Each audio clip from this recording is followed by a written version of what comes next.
Hi guys, Kip here, Thousands of Roots, and we got a fun video coming to you today. A whole bunch of stuff going on around here.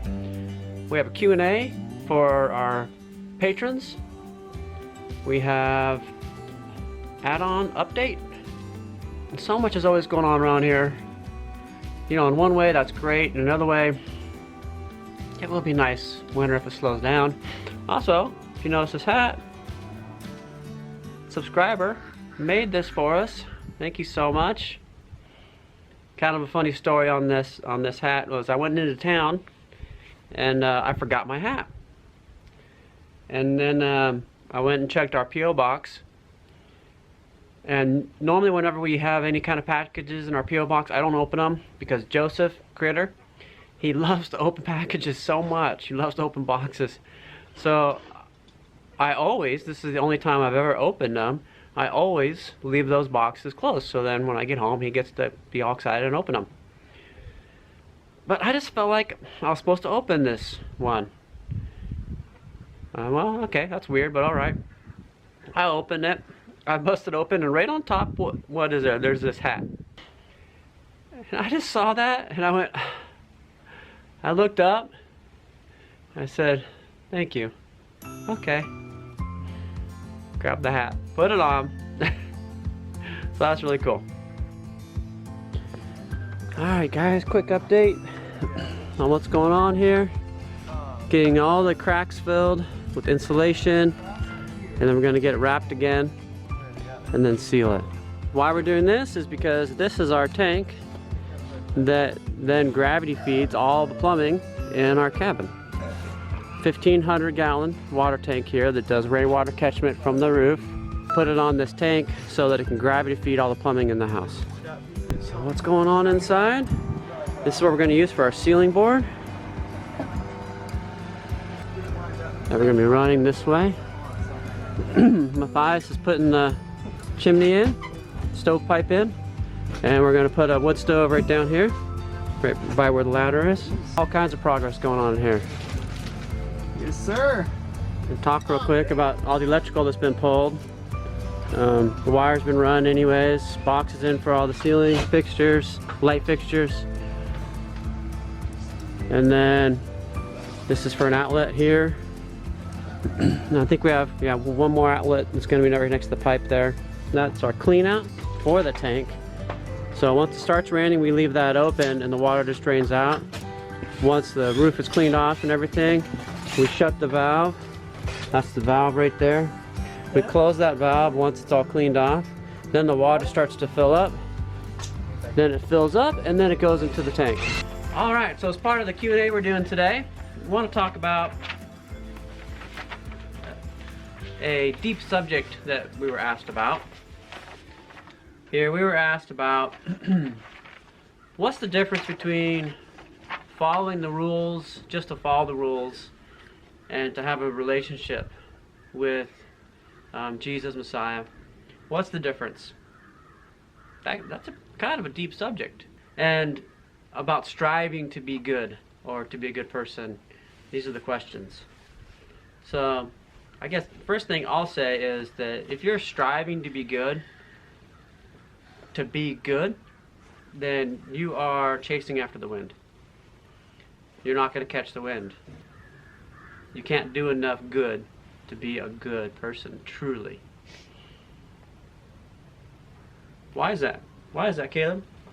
Well, to try to be good, just to be good, you'll have no love. You won't have any true love or really care. You'll be just doing it just to do it. Yeah. Kind of like the religious leaders when Messiah talked about the Good Samaritan, right? What did the religious leaders do? They were probably going about the business of trying to be good people. Well, they passed by that Samaritan, their neighbor that was in need. They passed by him because they were worried about laws, clean and unclean laws. And so instead of doing good and showing love and being loving, they were more concerned about following the rules and laws. So, what do you think, Joshy? Why would you even want to be a good person? Why would you want to do good things? Well, because of the example Yeshua put for us. Died on the cross for us. He loved us. I love him. I want to do what he wants me to do. So you want to do these good things out of love for him because he loved you first. Yep. Yeah. So he first loved us, guys. And our love for him is just a natural response of his love for us. Nathan, what do you think? If you do enough good, can you earn God's love? No. You actually can't earn God's love, you know? His love is a free gift. Now, you can earn it. This is kind of tricky. That's why I'm asking them. You can earn his favor, in a sense, because it says in Hebrews that you have to believe that the Father rewards those that earnestly seek him. So you can earn rewards, but the best reward that you can earn is close, intimate relationship with him. Huh. So really you can't earn his love, but you can kind of like earn his favor.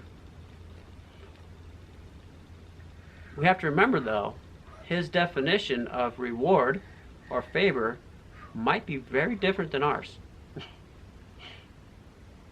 So be careful about how you interpret that.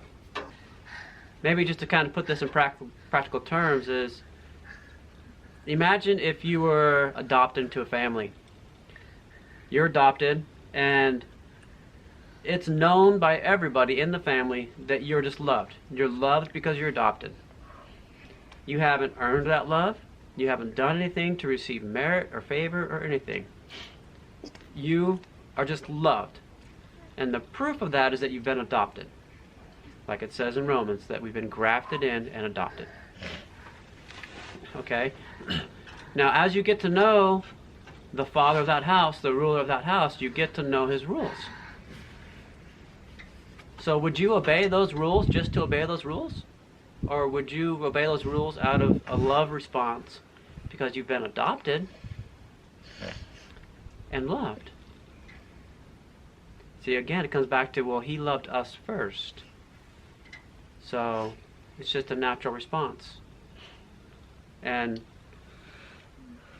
as you pursue him and closer relationship with him, a natural thing that's going to, a byproduct of what's going to happen is you're going to do good things. You're going to be a good person per se, quote unquote good person. But like Messiah said, that there's none good but God alone.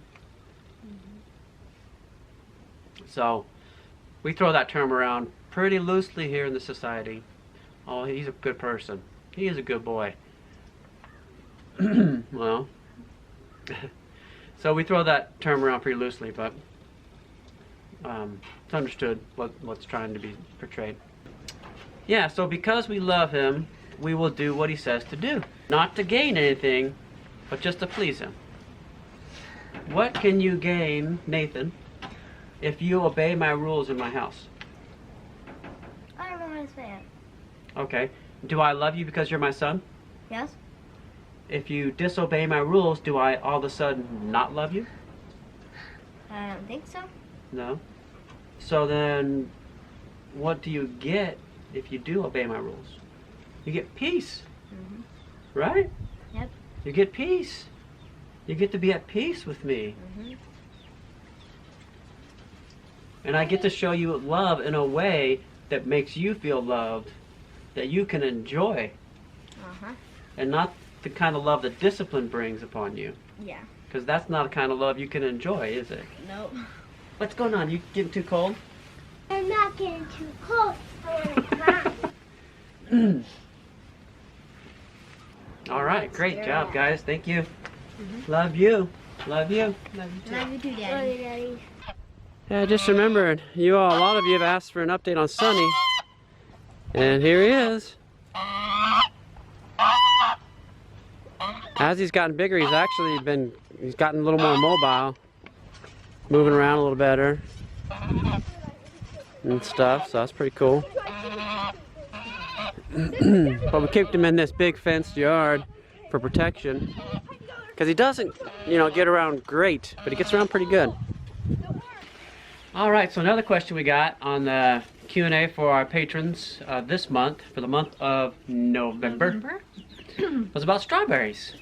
So I'm going to have my lovely wife share about that. Well, it was actually multiple questions, all kind of wrapped up in one, but related to strawberries. So the main part of the question was, when is the best time to transplant strawberries? And obviously it's going to totally depend on where you live in the world.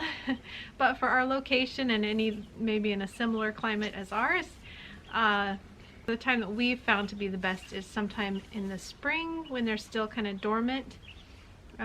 So really early spring, or when they are just barely coming back to life, because sometimes they're hard to find until they get those first little green leaves, and then once you find that they're starting to come back to life, you can pop them out and put them where you want them.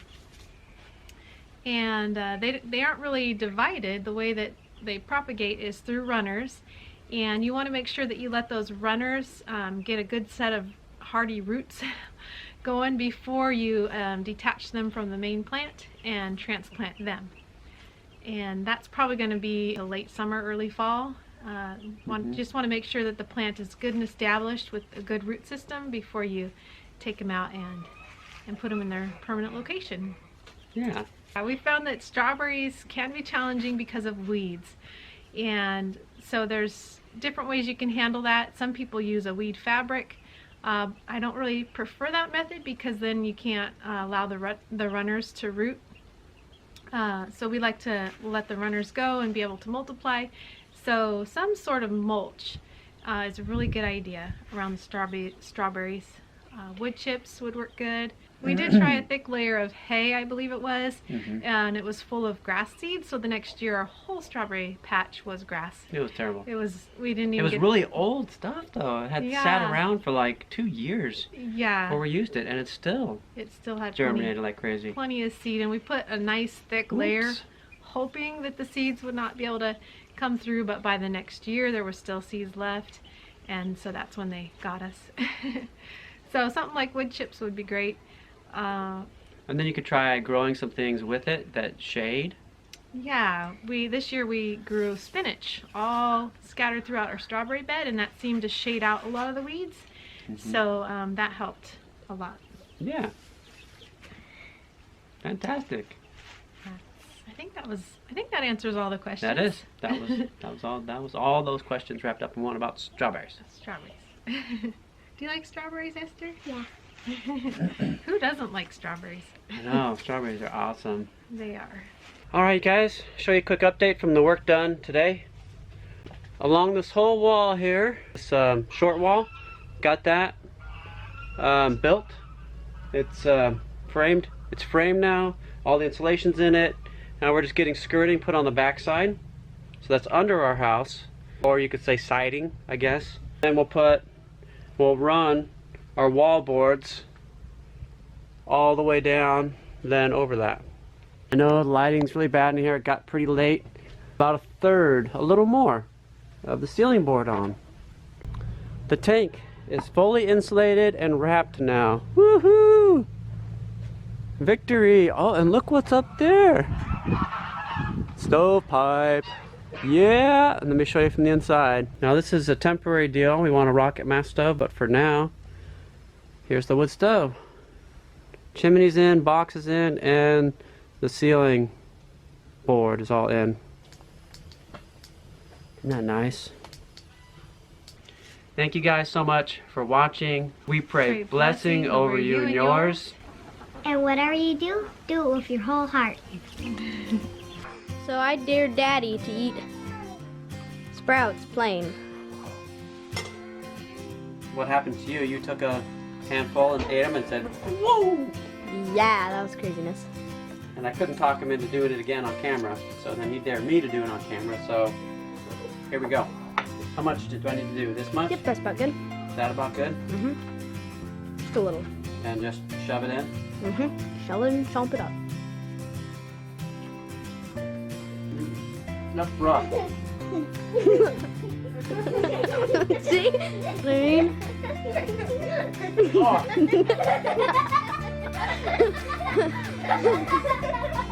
Water. Water.